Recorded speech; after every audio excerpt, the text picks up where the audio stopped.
Doctor साहब, गायत्री मंत्र के बारे में कुछ कहें ना जरा, कि इसका बहुत ही मतलब नाम सुना गया है कि ये गायत्री मंत्र ऐसा है और गायत्री मंत्र बहुत अच्छा है और इसकी बहुत वाइब्रेशंस हैं जो कि बहुत अच्छी हैं। तो एक्चुअल में ये क्या है, मतलब, और इसका कितना महत्व है? मंत्र का तात्पर्य, मंत्र का अर्थ क्या है?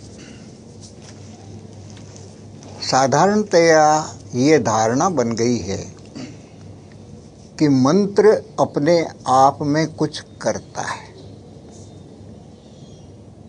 उसमें कुछ करने की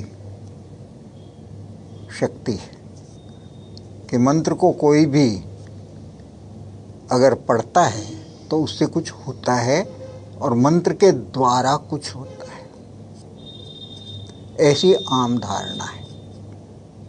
और ये प्रमाणित नहीं है, कोई कितना भी कहे, कितना भी सुने, लेकिन ये प्रमाणित नहीं है कि मंत्र पढ़ करके और कोई काम उसी समय हो गया हो, ऐसा कहीं कोई प्रमाण नहीं।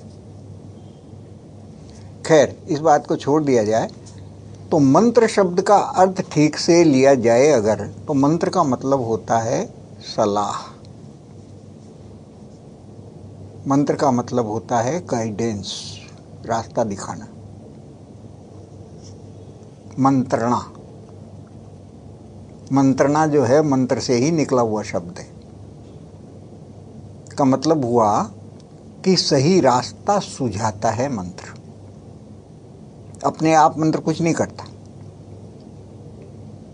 मंत्र रास्ता सुझाता है, और उस सुझाए हुए रास्ते पर अगर आप अमल करते हैं तो मंत्र के गुण प्रकट होते हैं। ये बिल्कुल स्पष्ट होनी चाहिए ये बात। इसमें अगर कोई ये बात साफ नहीं होती है या इससे उल्टी तरह का जो भरोसा साधारणतया दिलाया जाता है, अगर वो पकड़े हुए हैं तो फिर मंत्र का कोई अर्थ नहीं। फिर मंत्र का कोई अर्थ हो या न हो, आप मंत्र घोंटे जाइए, जपे जाइए, जो होने लायक हो जाएगा, तब इसका मतलब ये होता है। लेकिन ऐसा कुछ नहीं। तो मंत्र क्या करते हैं? मंत्र आपको सलाह देते हैं, क्या करने योग्य है वो आपको बताते हैं। ये दो तरह से होता है। एक तो मंत्र जो है सीधा साधा रास्ता बता देता है, ऐसा करो, अथवा मंत्र आपको एक धारणा, ध्यान के लिए एक धारणा देता है, उस धारणा पर स्थिर हो तो आपका काम हो जाएगा। मंत्र इस दो तरह से काम करता है। तो कुछ मंत्र ऐसे हैं जो आपको सीधी सलाह देते हैं, ऐसा करो। जैसे कि आपका ये मंत्र है,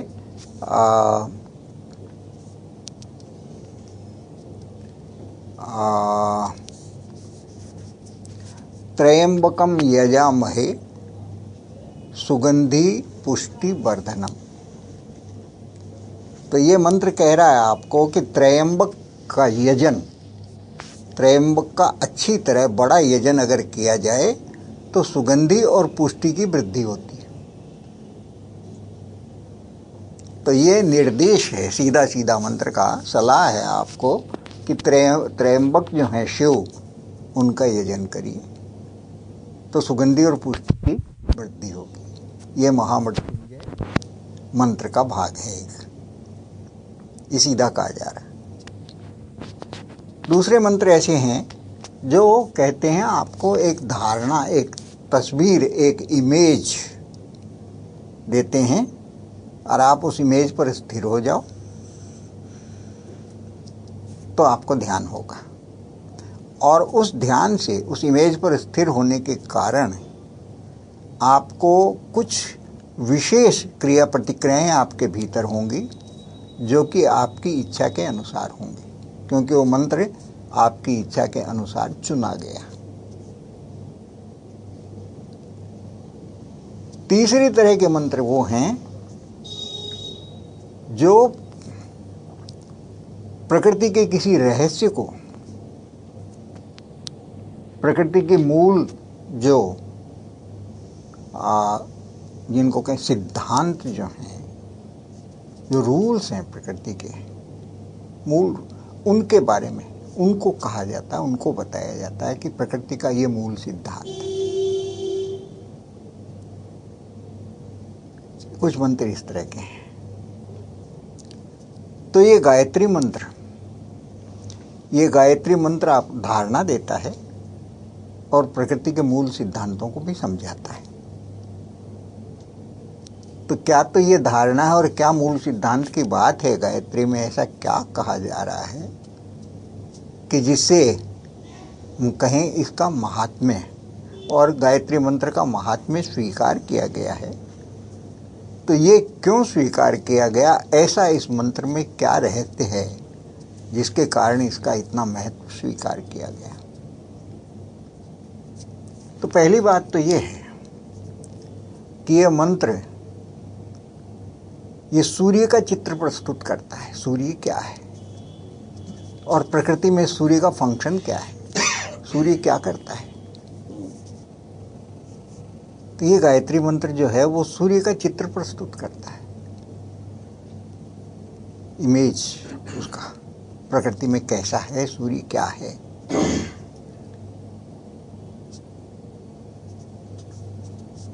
तो पहली बात, सूर्य जो है वो अग्नि का ही स्वरूप है।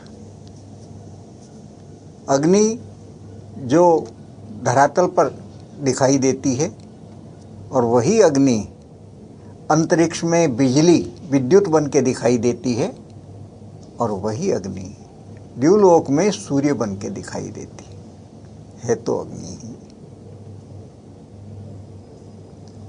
तो ये अग्नि, ये सूर्य जो अग्नि का सर्वोत्तम स्वरूप है, उच्चतम स्वरूप अग्नि का सूर्य है। और ये सूर्य जो है, इनका फंक्शन, आखिर में ये सूर्य का फंक्शन क्या है, ये कहा जा रहा है, ये इस गायत्री मंत्र में बताया जा रहा है। तो कहा जा रहा है, शुरू किया गया गायत्री मंत्र कि ओम भूर्भुवः स्वः। ओम का मतलब हो गया जो सब कुछ, जो भी प्रकट ब्रह्म है वो ओम, और भूर्भुवः ये भू और वो अभू दोनों। ये भू जिसको कहते हैं जहाँ हम हैं, और वो जो दूसरा अभू जो है जिसको हम प्रत्यक्ष नहीं देख पाते, जो अंतरिक्ष के ऊपर द्युलोक जो है। तो ये भू और भुवः दोनों को लिया है साथ में, सब में। और ये कहा गया तत्सवितुर्वरेण्यम, ऐसा जो सविता वो वर्ण करने योग्य है। ये जो सविता सूर्य जो भू और भू दोनों में व्याप्त है, ये सूर्य, ये वरेण्य, ये वर्ण करने योग्य है, ये स्वीकार करने योग्य है, ये प्रशंसा के योग्य है, आदर के योग्य है, सम्मान के योग्य है। ये समर्पण के योग्य है। तो ये सूर्य ऐसा है, क्यों है, ऐसा क्या है।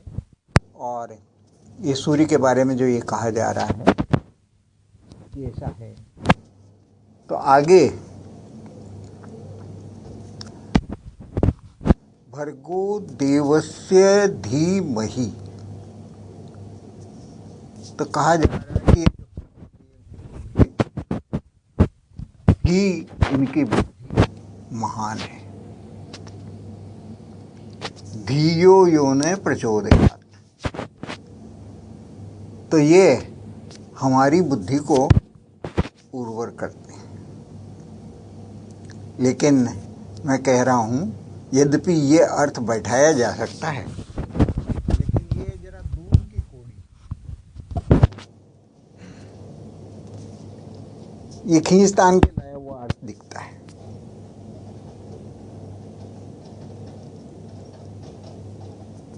भर्गो देव, उनकी महान बुद्धि जो है वो हमारी बुद्धि को उर्वर करती है। किसकी किसकी बुद्धि को उर्वर करती है भाई। और इस पृथ्वी तल पर ऐसा तो कुछ दिखाई तो नहीं दे रहा।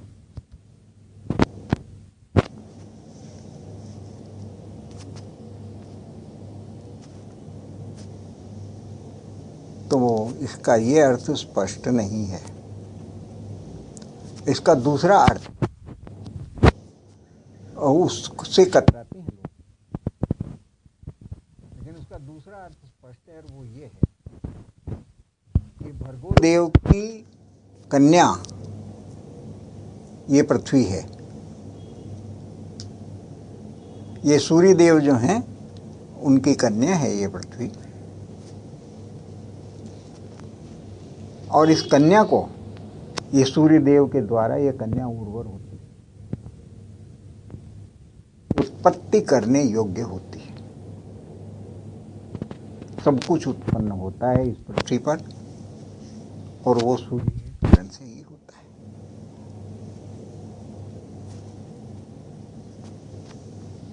अब ये सीधा साधा प्रकृति का एक नियम है, प्रकृति के रूल के अनुसार है।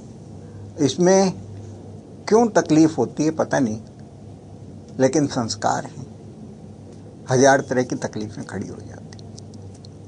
मैं इस अर्थ को क्यों कर रहा हूं, इसको थोड़ा सा पीछे हट के देखने की जरूरत होती है। सविता सूर्य जो हैं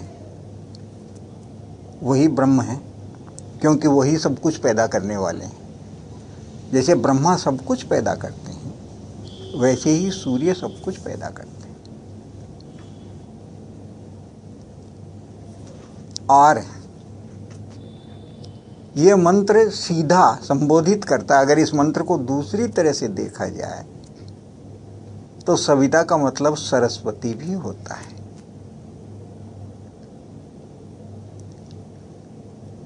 और ब्रह्म की कन्या सरस्वती, उसी से सारी सृष्टि हुई ब्रह्म के द्वारा।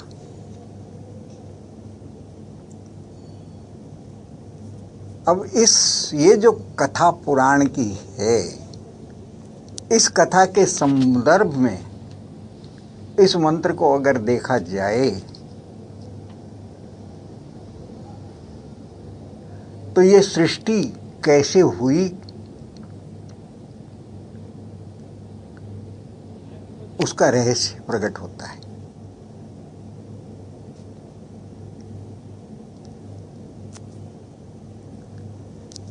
तो जो भी हो, अब ये भाषाविद जो हैं इसके ऊपर शास्त्रार्थ कर सकते हैं। इस शब्द का ये अर्थ है, इस शब्द का वो अर्थ नहीं है। इस तरह का शास्त्रार्थ चाहे जितना किया जा सकता है और इसका निर्णय कभी नहीं निकलेगा। लेकिन प्रकृति के नियमों के अनुसार अगर देखा जाए, प्रकृति में क्या हो रहा है, अगर इसको देखा,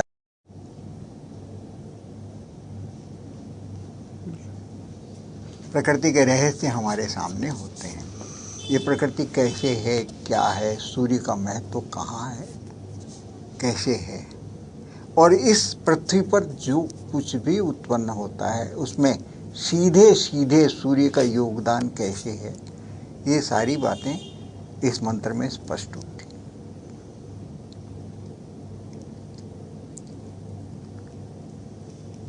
तो मंत्र, ये जो इमेज सूर्य का खड़ा होता है, ब्रह्म का इमेज खड़ा होता है,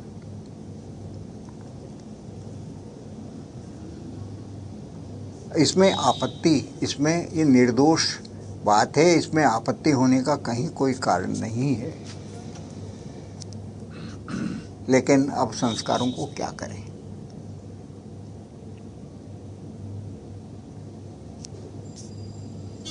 इसलिए खींचतान हो जाती है अर्थ में, जबरदस्ती के उल्टे सीधे शब्दों को खींच करके उल्टे सीधे अर्थ निकाल के अर्थ किए जाते हैं जिनका कोई सिर पैर नहीं होता।